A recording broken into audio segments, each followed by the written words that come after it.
The words immigrant and immigration are bandied around by some politicians as if they were an insult, as if they were a threat to the English and the English way of life. But the trouble is, more than 95% of us, those who call ourselves English, are descended from foreign people. Which means that practically everything we think of as English is in fact foreign. From our food to how we dress, from our shops to the Bank of England, and from some of the most important works of literature to punk rock, many of the things that define us as English are a result of successive waves of immigration into our country.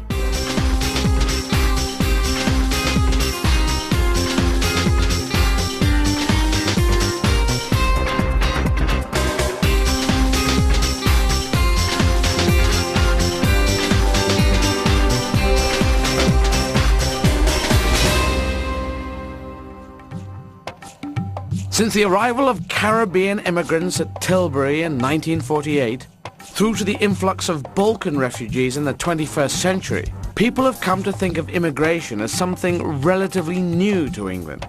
But this just isn't the case. Foreigners have been coming here for thousands of years. For the first millennium, it was mainly people invading our country. But for the last 800 years or so, it's immigration that's been transforming England. From French Huguenots to Bangladeshi Muslims, from Irish Catholics to Ukrainian Jews, people have flocked here from all over the globe. And together, they have helped create the vibrant and dynamic country we live in today. Immigration is something that fascinates me because I, Edward John Izzard, believe I am descended from one William Izzard, who was married in 1686 in England and whose family settled in Kent. Now, the Izzard family name, I-Z-Z-A-R-D, looks like it comes from the French name Izzard, I-S-A-R-D, and these people were living up in the Pyrenees in the southwest of France, and they were French Protestants, known as Huguenots. Now, the Protestants, there came a point they had to get out of France because the Catholics were going nuts and there was a massacre and blood everywhere. And so if you're Protestant, you think, I'm getting out of here. So they went every different direction, some to America, some to the moon, I don't know, but some of them came to England. And so those French Protestants came here, Huguenots they were called, and I think my great-great-great-great-great-great-grandfather was one of them. And it was these French Huguenots that gave us the word refugee, from the French réfugié. But the Huguenots weren't the only persecuted Protestants from Europe to flee to England. Some 50,000 Dutch Protestants called Walloons, who were driven from their homes by the Inquisition, made it here first. First wave of Protestant refugees came over in the mid-1500s. Now, these people were artisans, which is skilled people. They had loads of skills which they brought to England, and we didn't have them in England. We didn't know how to make anything. Well, we knew some things, but not those things. And they brought them, which is good. Now, this changed England in fundamental ways. Like, take clothes. You want a good suit, you come to Savile Row. English tailoring, famous the world over. If it hadn't been for the Huguenots, things would have been vastly different. Savile Row and English tailoring is world famous for its style, elegance and quality. But this tradition did not start in England, no. It started from two waves of European Protestant immigration. First, fine materials, style and variety were brought by the Dutch Walloons, and then refined by the French Huguenots. I don't ask which side you dress on. I generally just try and observe it. Oh, really? Which side does your penis hang down? Which leg are you? Most men dress on the left. Doesn't anyone ever ask that one in the third millennium? 36. Which way does that go?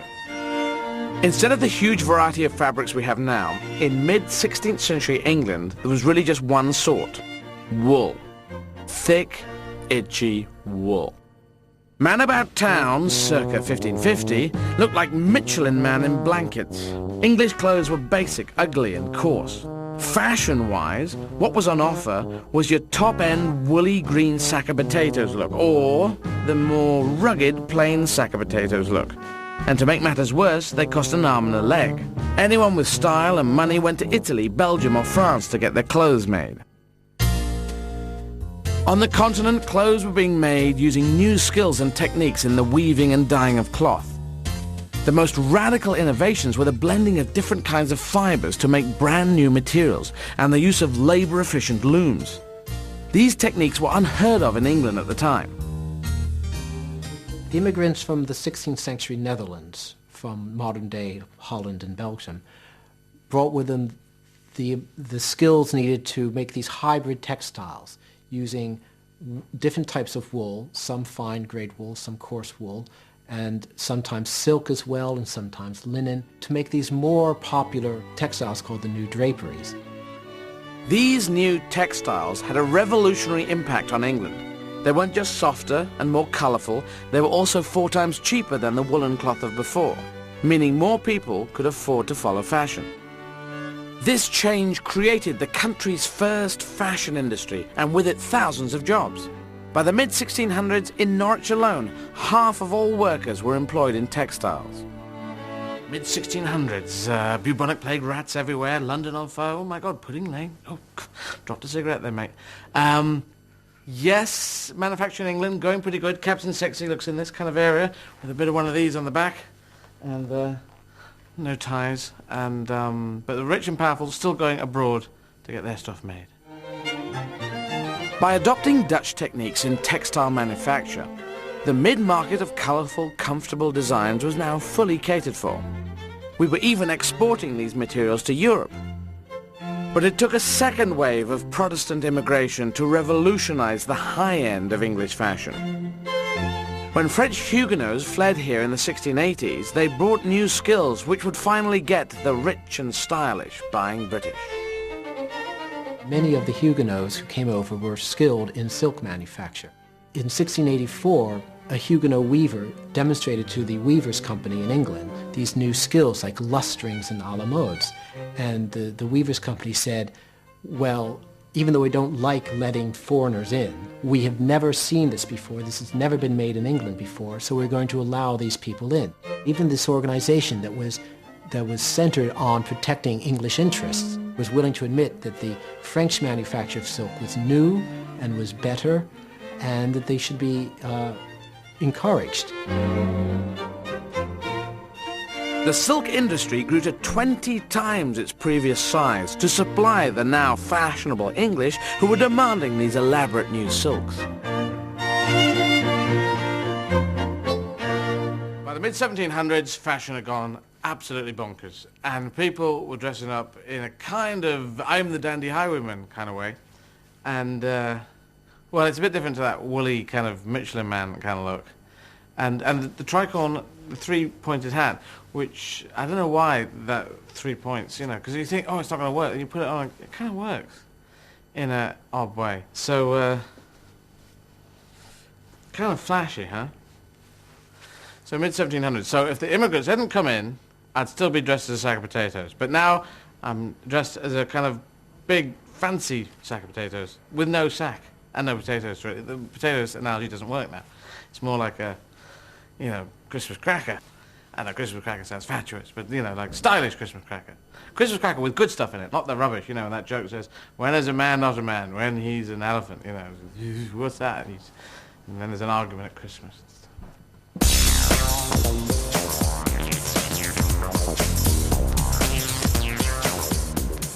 French taste and design wasn't limited to clothes. The Huguenots transformed every area of luxury workmanship, from shoemaking to hairdressing, perfumery, gunmaking and furniture. The finest goldsmiths were Huguenots, and they also introduced new fields of technical expertise like optics and telescopes. The English economy changed from being a small exporter of one manufacture, woolen cloth, to having lots of exports, lots of markets, lots of industry. Much of it can be ascribed directly to the immigrations of the late 16th century and of the late 17th century.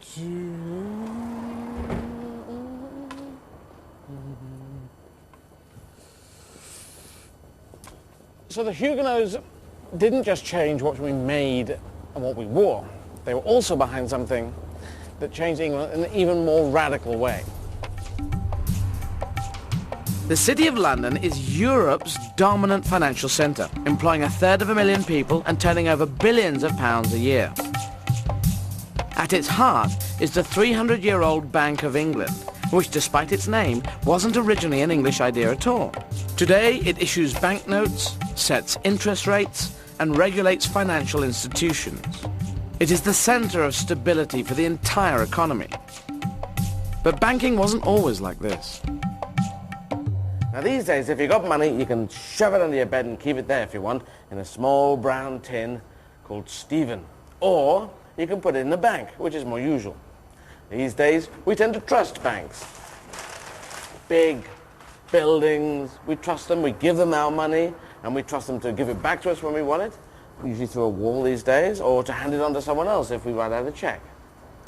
But back in the 1600s, people weren't really good at banking in England. Anyone could set up a bank, as long as they had a big strong box and a lot of blarney. Roll up, leave your money here. Big strong box. This is how we used to do it in the 1600s. You see, I'm a flashback from the past. I've come here in my space machine. Like to leave your money in a big box, sir? It's my bank, sir. Big strong box, big strong box. Shove it in the hole. Got any money you don't want? Got any money you do want? Got any money you like to leave in a big strong box? They weren't very happy, those two. 20 quid? It doesn't look very safe. Well, it is. We'll lock it up, you see, later. It is. It's pretty. You You can't. could get a hand in it. Could carry all Well, the it gets way. stuck. Only a small child could get in there. It's not going very well. It's a pretty good bank. Big box. The hole they didn't like, so I'm trying to cover that out. I think that's a bit better. Bit of cardboard over the hole. Should work. In the 1600s, money came primarily in coin. Carrying a lot of it around used to really weigh you down. So some people deposited their money with bankers, who gave them a receipt for it, a bit like an IOU. These receipts were called running cash notes, and started to be used to pay for things.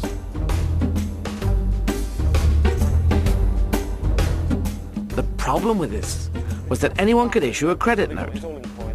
As the system was unregulated and some note issuers were untrustworthy, it could be chaotic, providing little economic stability and security. I don't think so. There needs to be a source of reliable credit which underpins the whole system and ensures that anyone within that network feels happy and confident that in due course they will be repaid for the services they provide. That has to happen for the whole of society really to develop, and certainly for trade and business to grow. I'm Honest Ed. This is the Bank of Izzard, which is a very good bank, because we got an exclamation mark after our name. 20 quid for a bit of paper, leave it in a big strong box. Nobody seems to want to join the Bank of Izzard. This is probably because these days we have an extensive and reliable banking system. But back in the 1600s, refugees and asylum seekers coming in from France and from Flanders and from Holland, all these Protestants coming in, brought ideas that made the banking system that we've got today. In 1609, the Dutch created the world's first central bank, the Bank of Amsterdam. It lent money to the state, business and private customers, and issued coins and notes. It gave Holland a strong financial base and stability which helped it become a dominant economic power. Inspired by the Dutch model, the Bank of England was established in 1694. Many of the key investors and board members were Walloon and Huguenot refugees and their descendants. The bank was first created to lend the government money to fight a war against France. And when the government didn't pay it back, the bank stuck around. This accident of history had a massive impact. Almost immediately, the bank started lending money to businesses and issuing notes which people trusted more than anyone else's. Within just 14 years, they had the virtual monopoly on issuing banknotes, and eventually secured the exclusive right to print banknotes in England. This European concept was a key factor behind England's rise as a dominant global power. It funded the Napoleonic Wars and the expansion of our empire. It made London the financial capital of Europe. So this is all thanks to the Bank of England and to this guy here. Who's that? Why, it's Brian May, the guitarist with Queen. Yes. But also he's a looky-likey for Sir John Houblon. It's the real guy on here. Sir John Houblon from the Walloon community, first governor of the Bank of England. So it's thanks, in fact, to all these refugees and asylum seekers, Protestants coming in, from France and from Holland and from Flanders. Thanks to people like that, they set up the Bank of England, so we have a banking system that we trust today.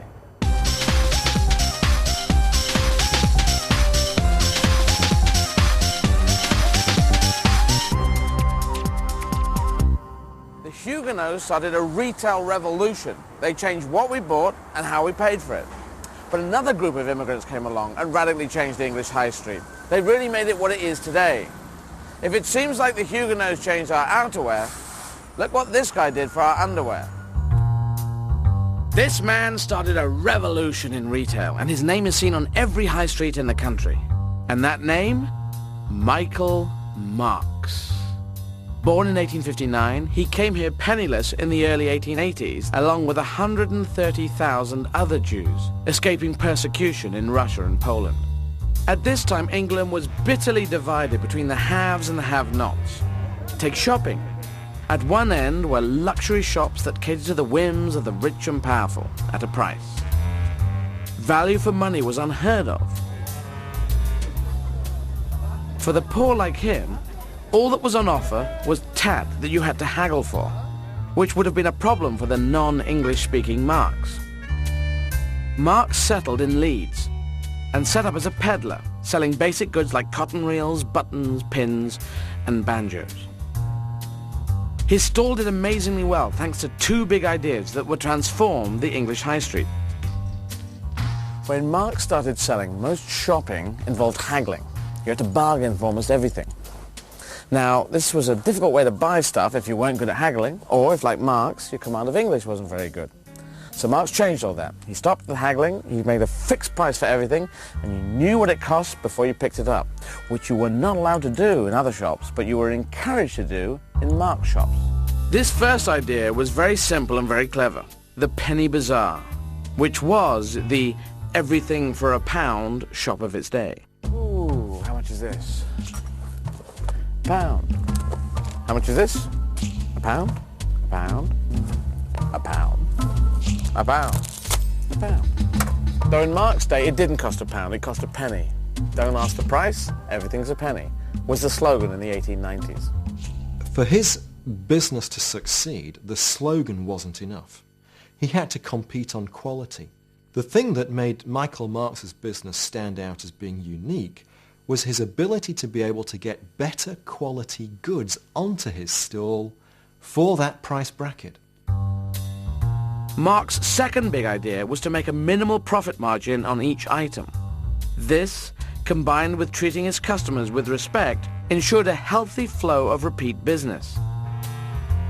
In 1894, needing more money to expand, he sold half the business for £300 to Englishman Tom Spencer. And so the ubiquitous Marks & Spencer was born. What Marks did that was fantastic was not just to sell things at a fixed price, but to sell quality at a fixed price. Take knickers, for instance. You buy knickers in a marketplace, they could be a little flashier, maybe a little cheaper, but will they last as long? Buy Marks & Spencer's knickers, and you could have a big road accident. Still, you'd be fine and dandy in these babies. Guaranteed quality is something we take for granted on the high street. But 100 years ago, this was a radical new idea. But Marks wasn't the only Jewish entrepreneur to understand what the market wanted. There were others. Burton, and later Tesco, and Dixon all became household names. But when it came to giving the market what it wanted, no one did it better than Oscar Deutsch. You don't know him? Well, yes, you do. Because Oscar Deutsch entertains our nation. Odeon. Odeon, British in construction and personnel. The Odeon cinemas first hit the high street in 1928. They were a revolution, not just because of their ultra-modern look, but because of the ideas behind them. Your favorite stars shine bright at the Odeon. Their founder, Oscar Deutsch, was the son of a Hungarian immigrant who came to England at the end of the 1800s. Like Marx and other Jewish entrepreneurs, what Deutsch wanted was to give ordinary people something extra. He had a vision of bringing affordable luxury and cutting-edge design to every town. He called his cinemas palaces for the people. and the chain grew to 258 cinemas in just 11 years. What did your father do that was different? He wanted to make it give people a vision for something better. Right. And available to all people. Exactly, and for the same price as the other cinemas. The carpeting, the luxurious seating, the colour. And carpeting, was that in most houses at those times? No. So they could actually come to cinema and experience carpeting. And the warmth, Yeah. and the nice smell. All those were in some other theatres, but not as a general rule and not as a circuit. So how did he view the customer? Because I get there was an attention to detail thing going on. Yes, the customer was all important because he was important, not for the money that he brought in. He was important because he wanted to serve the customer. His dictum was, Odeon Theatres at your service, and he meant that. The openings were with a bang, with a couple of orchestras, new films, stars, and God knows what. Big crowds of 5,000 That's right. for opening That's a new right. cinema in That's Muswell right. Hill. What they did do was to bring glamour right in the middle of the week to everybody. Do you think the fact that your father came from an immigrant community affected his attitude towards business? He was very keen to repay the country that had protected him with the advent of Hitler, etc., etc. And I suppose every immigrant was scared to death.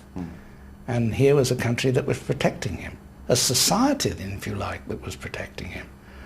And he was enamored with it.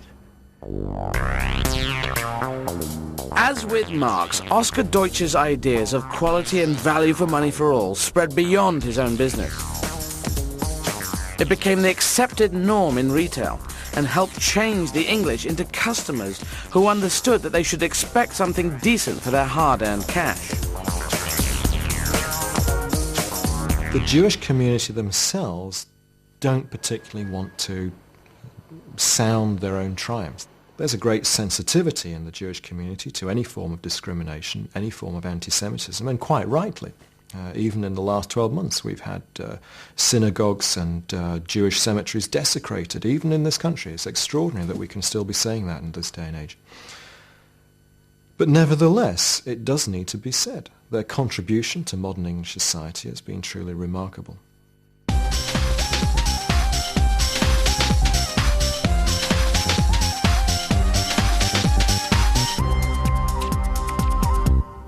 And the people who put the chips with the fish were another group of influential immigrants.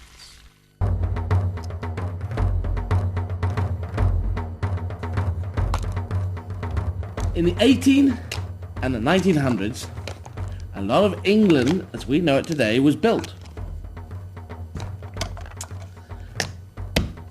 The roads were built, and the canals were built, and the railways, and the factories, and the houses. And who was building all this? Well, probably the Irish. Even today, 1/3 of Irishmen in England work in construction. From the M1 to the Channel Tunnel to symbols of England like Wembley Stadium, much of our infrastructure was built by the Irish. They have been coming here since the 6th century. In 1845, the Great Famine forced 2 million to leave Ireland. They went to America, Canada, Australia, and England. So in the 1850s, more than 500,000 Irish people were living in England. That was more than the population of Manchester at the time. Now, figures are a bit hazy, but in the 1851 census, most Irish men had their job title listed as manual labourer. And these are the people that built England, that laid the bricks, even though they weren't made of plastic. Nowadays, more than 3 million people living in England are proud to claim Irish descent, because the Irish not only built the country, but they also had a huge effect on the culture as well. We'll put a window in here, shall we?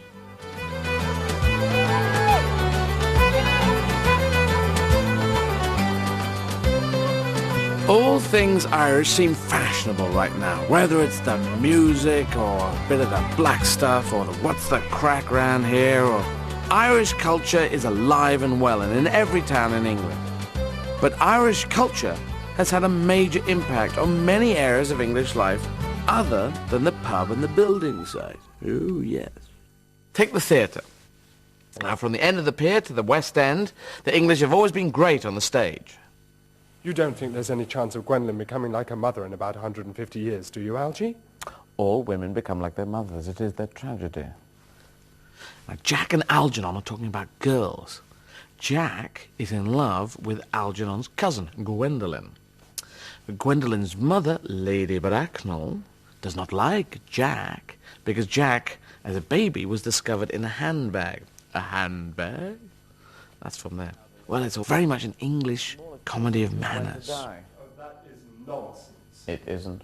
Well, I won't argue about the matter. You always want to argue about things. That's exactly what things were originally made for. Upon my word, if I thought that, I'd shoot myself. But this play isn't English, it's Irish. It's The Importance of Being Earnest by Oscar Wilde.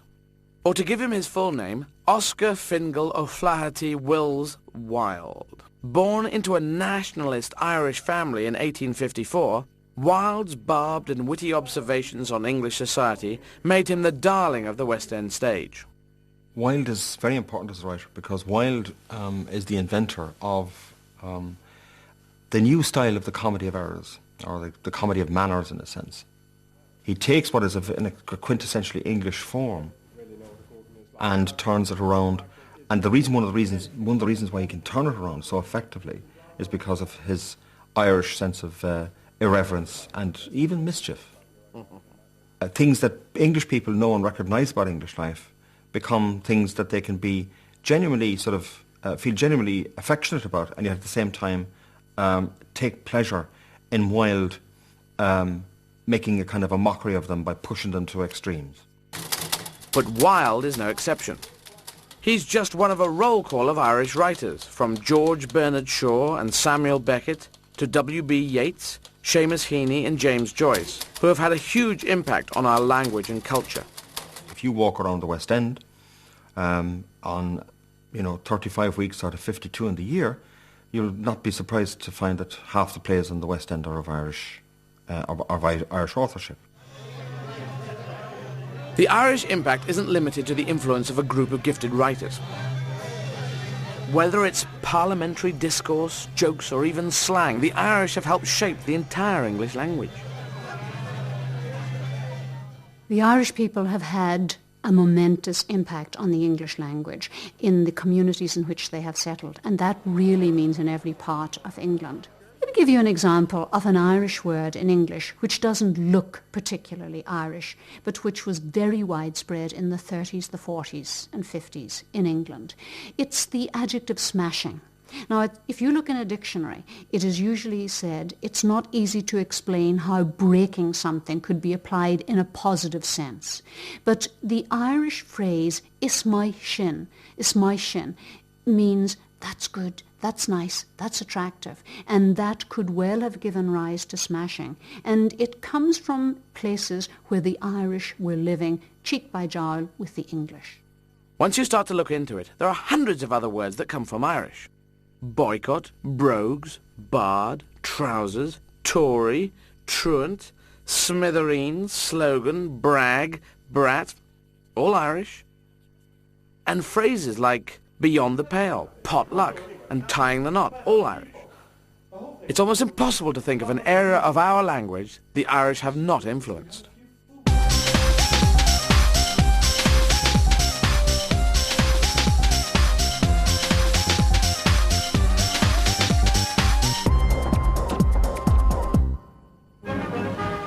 Sees the arrival of more than 400 happy Jamaicans. They've come to seek work in Britain and are ready and willing to do any kind of job that will help the motherland along the road to prosperity. Tilbury Docks, 1948. Post-war immigration to this country began when the ship, the Empire Windrush, arrived with the first immigrants from the West Indies on board.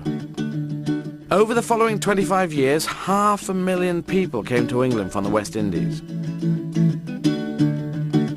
England had a huge labour shortage, and people from Commonwealth countries were invited to come to take jobs in the new NHS, in transport, in industry, and in the armed forces. Now, may I ask you your name? Lord Kitchener. Lord Kitchener. Now, I'm told that you are really the king of calypso singers, is that right? Yes, that's well, now, will you true. sing for us? Right now. Yes. London is the place for me. London, this lovely city. One of the first ways West Indians influenced the English was with their music, but not in the way you might expect. So, Afro-Caribbean people are flooding into the country, and they create an impact in the musical area, because ska and reggae come in, and now it's in England. But the impact of this music isn't only on just the area of so-called black music, because ska and reggae, particularly reggae, played a key role in shaping one of the most dramatic musical and cultural movements of the 20th century. Yes, and it's normally associated with white, disaffected suburban youth. They call it punk. Punk was one of the biggest social revolutions in post-war England. Its anarchic and rebellious spirit started with music and spread to every area of society. Punk was a radical attitude, sticking two fingers up at the establishment. From the Sex Pistols to the Damned, from the Buzzcocks to the Clash, punk has spawned some of the most innovative bands in rock history. London calling to the underworld.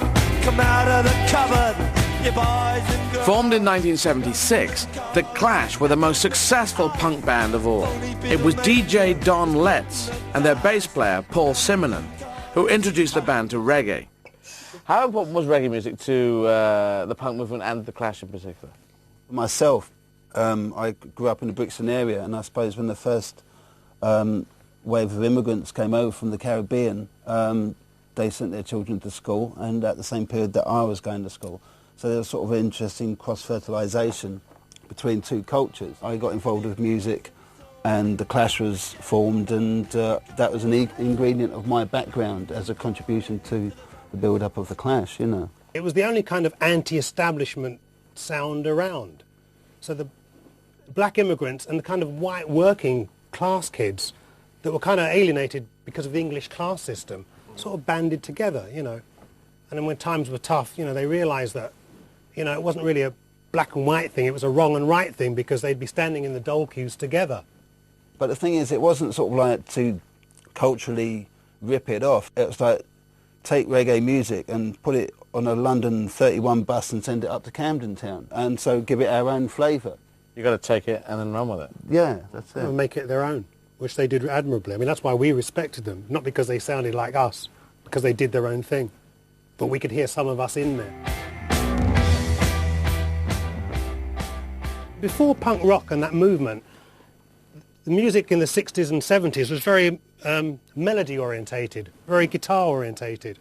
Punk rock comes along through listening through reggae, and they push the beats and the bass up front in the mix, you know what I mean?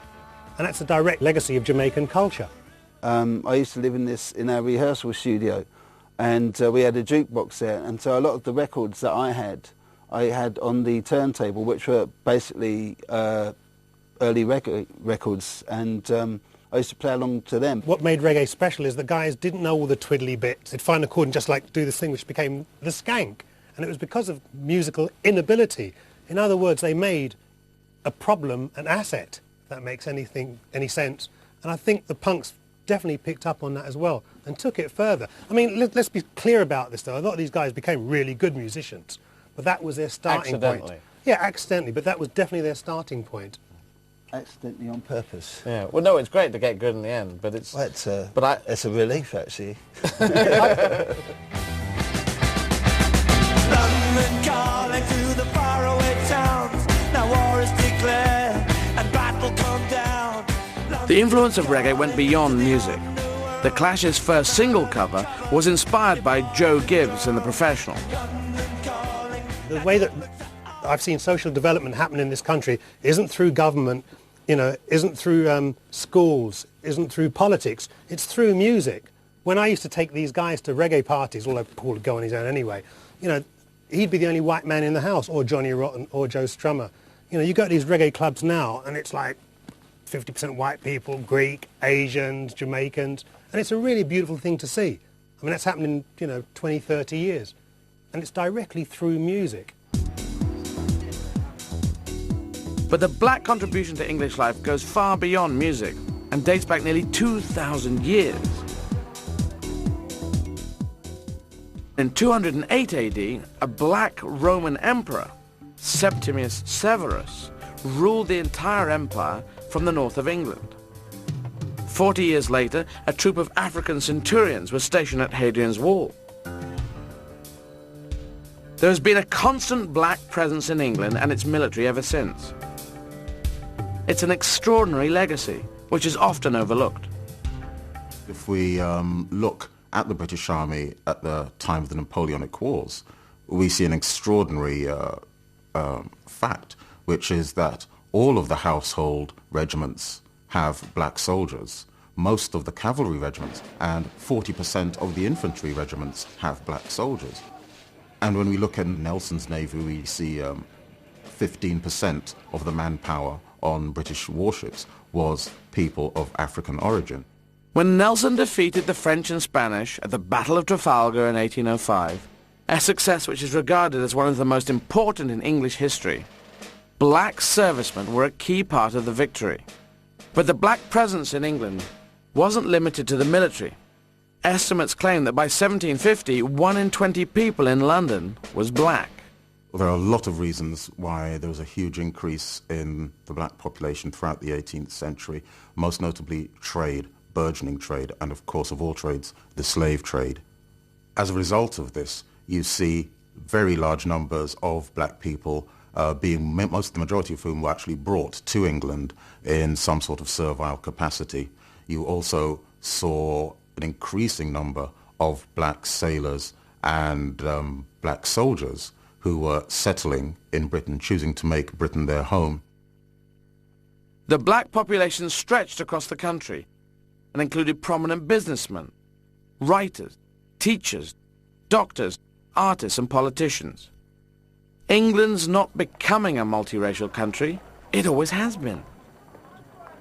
We go back to this question, which now more than ever is pertinent, namely, what does it mean to be English? What is my history?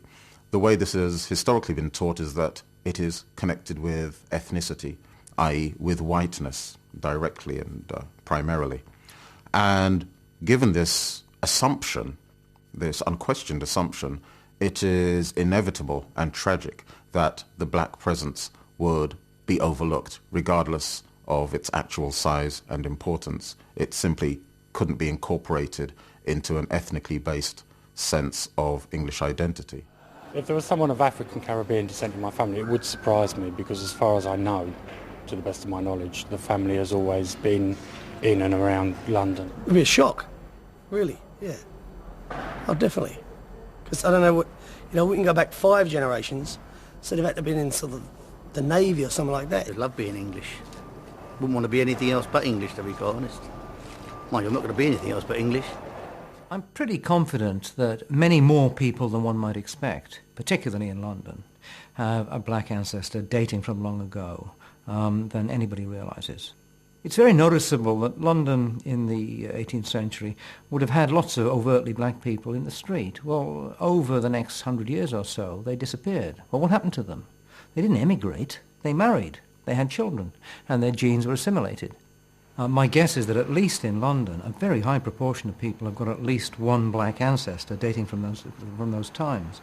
I'm not going to put a precise figure on it, but my guess is if you ask how many white people in Britain have got at least one black ancestor from historical times, I'd say the figure is considerably closer to 100% than to 0%.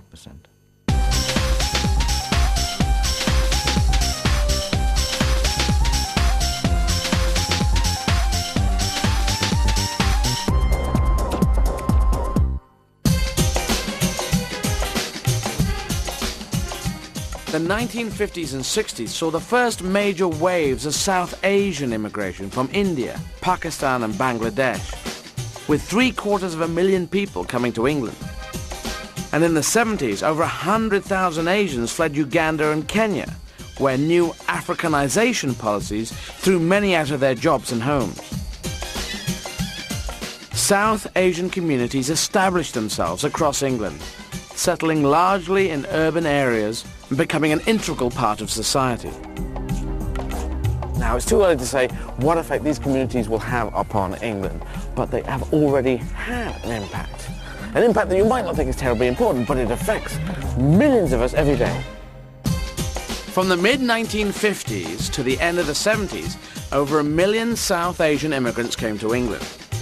This wave of immigration had an immediate impact on what we ate, because curry became the nation's favourite food. But Asians had another immediate effect on our daily lives. This was more far-reaching than changing what we ate.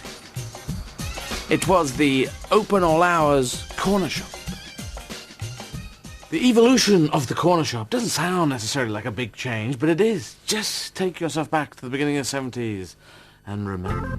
Oh, you kids, don't touch your produce. You touch it, you've broken it. Or something like that. What? Balsamic vinegar? What's that, something you put on your head? No, we ain't got that, love. No, we ain't got that. We on that foreign stuff. What we got is Fiesta household towels. Put that in your soup. You can mix it up in a salad. Lovely salad with a bit of pot noodles. That's what we got going on. Pot noodles, missus. Just put that in and you stir it in and make a lovely salad there. I'm closing in a minute. It's 2 o'clock. It's half day closing Tuesdays, Saturdays, Mondays, Wednesdays, Fridays. Because I need the afternoon off to examine myself. If you went to a corner shop in the early 70s, it would probably be shut after 5 on Sundays and half days once or twice a week. And if you managed to get in there at all, there wasn't much to buy.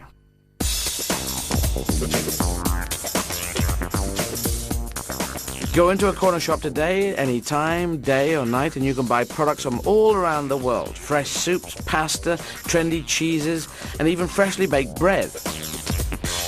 There are 83,200 independent convenience stores in England, and 70% of them are run by Asian families. Well, Asian shopkeepers, I think, have done all kinds of things, which the British shops over the years have not done. A, they are open till late hours, and therefore create a life in those parts of the city which used to shut down at about 6 in the evening. Secondly, I think the variety of stuff that you get is unusual. Not only exotic stuff, but also the wider variety of local stuff. And they've also created a large number of jobs. Nearly 58% of South Asians are in areas where they create jobs. Raj Chandigra and his family own 4 stores and employ 51 people. Their father bought their first shop in 1978 after coming here from Kenya. Personally, I love it. I mean, longer hour shopping, 24-hour shopping, convenient shopping. In my case, I think we found that our life saving had gone into the store. There was money borrowed from banks, money borrowed from friends, relatives, etc. The easiest way of paying back the loan quicker was to obviously do a bigger turnover than you already were doing, and increasing the hour obviously meant that you had more customers frequenting the store. Did you change the shopping experience in other ways apart from the opening hours? Primarily, I think when we took our store in '78, the store carried a limited range, and we felt that there was not sufficient for the needs of our customers. Gone are the days where you just traded in basic products. It's a huge range that you have to carry now. I hate anyone calling my stores corner stores, because they're not corner stores anymore. They're convenience stores. We carry. You feel you've moved on from? Well, yes, it is. And is there a general thing in the Asian community of family working, coming together and working? My father said to us, going back a long time ago, he said, a single piece of string is not as strong as 5 pieces of string entwined together, because we stuck together. That's the reason why we are here now with 4 successful stores.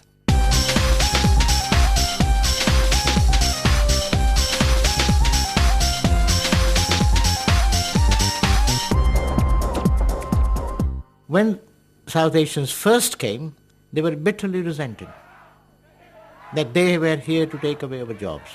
In fact, they had come here to take jobs that we didn't want. In 1968, you had Enoch Powell saying that more and more people arriving from South Asia is going to lead to a violent bloodshed, a nation stoking up its own funeral pyre. We now realize that this population had made enormous contribution. If one looks back at history, the same thing was said about the Irish, the same thing was said about the Jews, the same thing was said about the Afro-Caribbeans. And eventually we realized that they had made enormous contribution. And therefore today, when we talk about immigrants and asylum seekers in a rather nasty and offensive way, we need to bear in mind that in 10 or 15 years' time, we will be saying something very different about these people. Clearly, for any country, unlimited immigration is not a practical option. But still, immigration is a force for good that adds to the richness and diversity of our lives. So the Jews and the Dutch and the Irish and the Huguenots took several generations to make a full impact upon their new home. So for the immigrants who arrived in the 1950s and the 1960s, they've only just begun to make an impact upon England and English life. Who knows what the future may hold? In this decade, we've already had immigrants coming in and refugees coming in from the Balkans, from Somalia, and from Afghanistan. If history is anything to go by, the ideas that these people bring with them are going to enrich England and English way of life for many generations to come. Immigrants have helped shape England to be the great country it is today. To be a great country tomorrow, we need to be a mongrel nation. At the same time next week, journalist John McCarthy investigates just how prepared authorities are for a terrorist attack on London. But next tonight, Eddie Izzard examines one last way that our culture has been shaped and changed from overseas.